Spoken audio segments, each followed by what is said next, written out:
We see Batman swinging across the night sky and he thinks to himself, haven't seen a night like this in a while. Last time it was this bad was with that damn fear gas in the water supply. As Batman watches a bunch of criminals loot a store, he thinks, only so much I can do, need to prioritize. Hunt the big fish, protect the little fish. The looters go crazy as Batman watches on. These places all have insurance, not my job to protect their profit margins. In my father's day, the American dream used to mean something. An honest wage for honest work, food on the table, liberty and justice for all. We close on the Batman as he's still thinking and before he flies away, leaving the criminals to loot, steal, rob, and maybe kill. Now it's an illusion, a carrot on a stick, attainable by a few, dangled just out of reach for everyone else. A bigger TV, a faster car, shiny objects to keep the masses distracted while the world around them burns. You want to blame them for grabbing the carrot when the lights go out? Go ahead, but don't look to me to stop them. That's not why I do this. I know you're gonna dig this.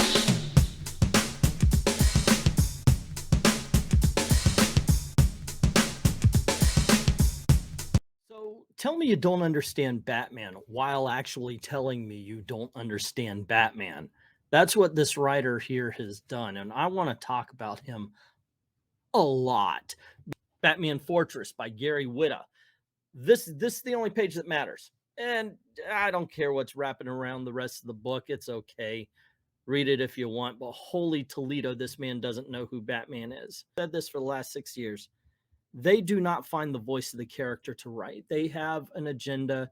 They have their own voice and they put it into the character. We're going to go over how he decided to defend this. A lot of people went after him. Some guy on Twitter showed this page. People went nuts on him, talking about how bad this was. This is not Batman. This is not how Batman acts. This is not how Batman reacts.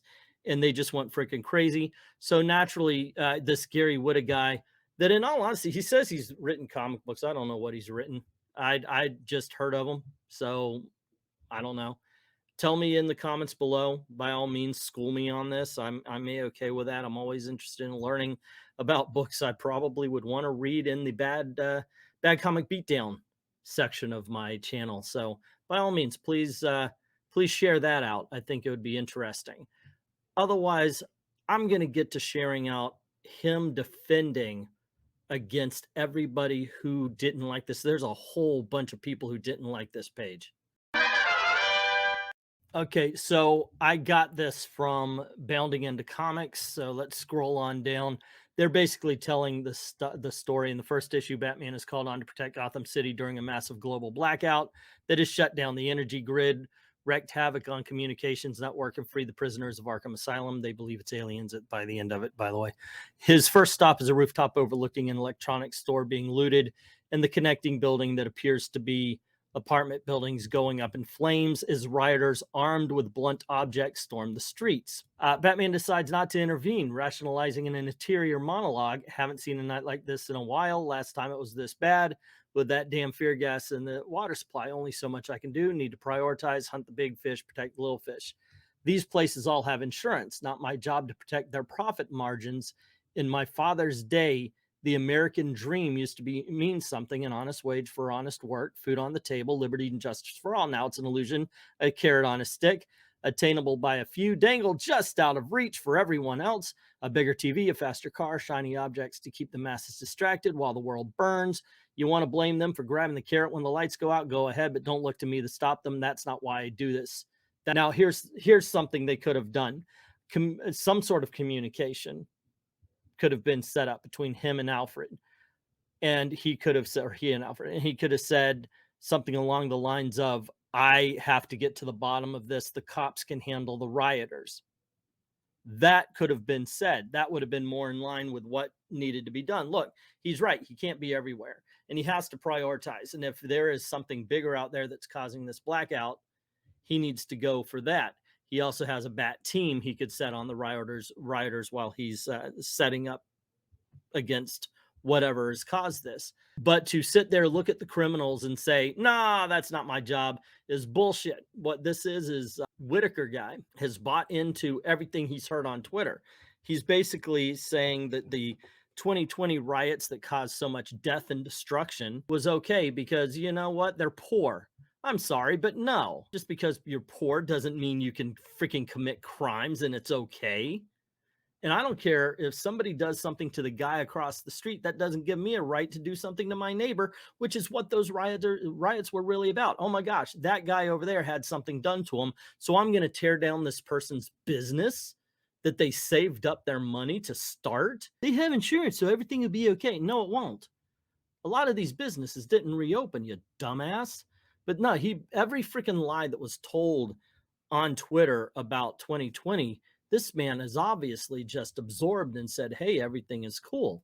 Also, let's go on down to this part here where he says, in my father's day, the American dream used to mean something, an honest wage for an honest work, food on the table, liberty. No, the American dream has always only been one thing. And I'm sorry if it seems like everybody and their freaking brother has gotten it wrong. The American dream was that people can govern themselves. You have the freedom, then it basically grows out. Your freedom, your community, your city, your county, your state. So we govern from within, starting with the individual. You are free. You can govern yourself. That is the great experiment. That is the American dream. There is no blue picket fence with a White House or anything like that in the American dream. That's all material. The American dream has never been a material thing, although people like Gary Widow right here believe it. While Batman decides not to interfere because there might possibly be bigger fish to fry that insurance companies will cover the damage, he still leaves innocents at risk. Not only that, his decision also shows that he's a hypocrite, as earlier in the issue, Bruce Wayne, Alfred defended Wayne Manor from a couple of thieves who believed the home to be empty and decided to go looting on their own. Yeah, of course, when it's your stuff, you got to fight. When it's others, you don't. Witta defended this depraved, hypocritical depiction of Batman on Twitter, writing, any negative review I get from right-wing critic who can't stomach the thought that Bruce Wayne might have social conscience goes into my positive review file. Okay, so here's what he's saying. It's social justice that people are destroying and setting cities on fire and stealing. Allowing them to do that is having a social conscience. He goes on to say, I honestly didn't expect it to be controversial, but some readers really didn't like the choice Batman made in Fortress #1 to pass up putting a beat down on people stealing big screen TVs and saving a busload of kidnapped school children instead. Now, had he led with that, okay. Or if he had mentioned that, I really need to stop this, but those children have to come first. That's something, but that's not what you said. You actually went after, oh, well, I'm not here to protect their profit margin, which means in any situation, take the children out of the story, and the Batman that was standing there looking over that store has the same freaking opinion. He has the same look on things, that I get to beat the shit out of a criminal for robbing my house, but I'm just going to watch him loot somebody else's store because even though I'm a billionaire freaking businessman, I have no idea how actually insurance works or business. This is freaking way out there. This guy is not so stupid. He's a middle-aged man too. How are you freaking believing Twitter like it's God Almighty? It's some of the dumbest things I have ever possibly seen in my entire life. And I am being hyperbolic there. Witta's dismissal of the criticism as being unable to stomach the thought that Bruce Wayne might have a social conscience is an outright lie, given the entire criticism is that Bruce Wayne would actually stop people from committing crime. Not only is it a lie, it's a projection, because the criticism is that he removed the social conscience from Bruce Wayne by having him flee a rampaging criminals that are burning down the city and putting other people's lives at risk. Yeah, they don't care. If Bruce Wayne truly had social conscience, he wouldn't leave innocent civilians to the whims of a bloodthirsty, angry firebomb throwing mob. Mob justice is good justice, kids. Even if you remove the fact that these Antifa style rioters, Batman the Antifa member, Antifa style rioters are roaming the streets with blunt weapons and have firebombed a number of buildings, Witta depicted Batman as defending his own home from theft earlier in the issue. Why would he randomly approve of it when they're stealing from someone else? It makes absolutely no sense. he wouldn't be endorsing theft, looting, and rioting while at the same defending his own home. And then they go on to show a scene from Detective Comics 608 where this guy steals something. Ah, heck, man, come on. We ain't doing harm. We're just small time, strictly little fish. Way too small for a major dude like you. And Batman smacks the stuff out of his hand. I guess actually that's drugs. No crime is too small for me, especially not when it involves this trash. There you go. No crime is too small. As for his brief commentary on consumerism about the bigger TV, the faster car, I'm actually in agreement with that. There are way more important priorities in life than desiring these temporal luxury items. And Batman would clearly recognize that that's why he would stop these rioters and looters from burning down the city and putting people's lives in danger. He wouldn't justify their actions and fly off in hopes of finding more dangerous criminals to stop. And they reprint a thing from Detective Comics 609. The man is obsessive. He has to be. No normal person could devote his life so single-mindedly to the pursuit of anything, let alone an abstract concept like justice. But he's not mad. Far from it.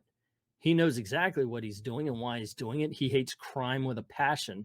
Last year alone, guesstimating from released police figures, he was responsible for nearly 500 arrests. It is certain he will come after me. Whatever his sympathies, whether he thinks my cause is just or not, he will come after me. In his eyes, I am a criminal. Not logical, really. In his eyes, even he must be a criminal. But that won't stop him coming. Like his namesake bat, he will hone in on his prey. Unless anarchy can surprise him. I did well right up to last line. So the article continues to go say, as for Whitaker's claim about Batman deciding to put a stop to Joker instead of the rioters burning down the city, the rationale doesn't make sense as Batman doesn't know about the Joker and the bus full of kids. Obviously, Whitta knows about it in his head, but Batman doesn't because his communications are down or are being prioritized elsewhere. So does Batman get lucky? He runs into the Joker? Yeah. But Batman wouldn't leave crime that is happening in front of him in the hopes of finding other criminals and crimes being committed. He would put a stop to the crime that he knows is happening right then and there. And ironically, this argument was already addressed in the initial criticisms that Wood has seemingly responded to, but didn't actually read. Imagine that. There seems to be a destruction of character when it comes to comics. It doesn't matter who they are, who they were. It just matters, once again, that the story is told.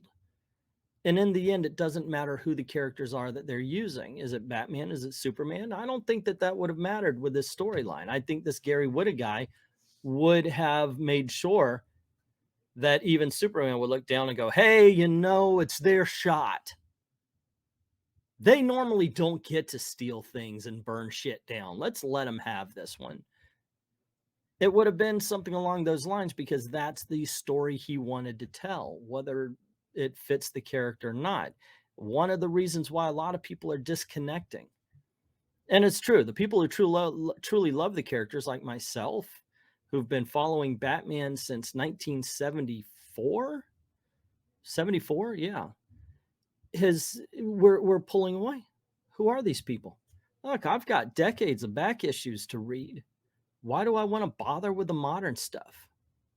I don't know. And as we pull away these new kids that came along, once again, I'm pointing out the fact that those 10-year-olds who started reading comic books in 2013 with the all news started and all this social justice crap came in, when that happened, they're now 23. They know no different. They don't know who Batman truly was. They don't know who Superman truly was. They have no idea that Spider-Man was truly one of the greatest heroes of all time. So they take this, they accept it because this is all they know. I like pointing out the good books. We did a video yesterday where we talked about some great series within a series. I'll pop that video up at the end of this one so you can go check it out. I love doing videos like that because it can point to the back issues for people, maybe even someone who hasn't read a lot of back issues, and go, if you want something good from these characters, if you want to truly know the voice of Batman, the voice of Superman, and not the voice of Gary Whitta, go check this out. But that's just my opinion. What is yours? Let me know in the comments below. Don't forget to click like, share, subscribe, and go to one of the videos that are popping up right now, including the one I talked about as far as the best series within a series. Also, if you don't mind helping out the channel, in the description there, we have a link to Ko-Fi. I know everybody's jumping off PayPal. Got a link to Ko-Fi, so drop $1 in the tip jar. It costs you nothing. Anyway, I'd like to thank everybody who's already done that, and to everyone, all of the true believers, thank you very, very much for watching.